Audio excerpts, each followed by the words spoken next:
मांजलपुर विस्तार में दरबार चौकड़ी के पास मेन रोड पर पड़े बड़े गड्ढे ने सेवा सदन की पोल खोल दी है। कुछ साल पहले पुणे शहर के मेयर वडोदरा आए थे। तब उन्होंने अपने शहर की कॉरपोरेशन कितना अच्छा काम करती है उसका उदाहरण देते हुए कहा था कि पुणे के किसी भी राजमार्ग पर एक गड्ढा दिखाकर 1 लाख रुपए ले जाओ। वहीं हमारे शहर के रास्तों की हालत देखते हुए वडोदरा के मेयर को कहना चाहिए, वडोदरा में आकर एक भी राजमार्ग अच्छा दिखाकर 1 लाख रुपए ले जाओ। वडोदरा वासी होते हुए भी हमें यह बात कहनी पड़ती है।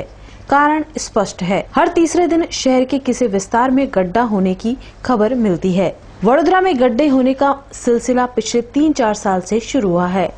कल गेंडा सर्कल और मांजलपुर विस्तार में और उसके पहले वासना जकात नाका के पास गड्ढा हुआ था।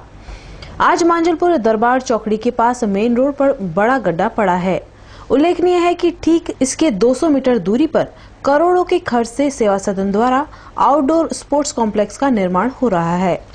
सेवा सदन के पूर्व डिप्टी मेयर और सेवा सदन के वर्तमान नगर सेवक चिराग जवेरी मौके पर पहुंच गए थे और सेवा सदन के अधिकारियों को बुलाकर योग्य कार्यवाही करने की सूचना दी है।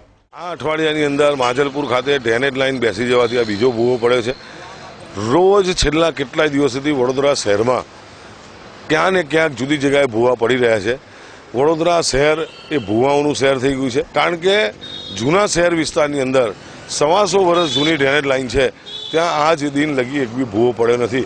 જ્યારે નવા વિકસિત વિસ્તારમાં કરોડો રૂપિયા ખર્ચીને લોકોના વેરાના નાણાં સવલતો માટે ખર્ચીએ છીએ, ત્યારે આ રીતે હલકી કક્ષાનું કામ કરી અને જે લોકોને હેરાન પરેશાન કરવાનો પ્રયત્ન થાય છે, ત્યારે આ બાબતે તપાસ થવી જોઈએ।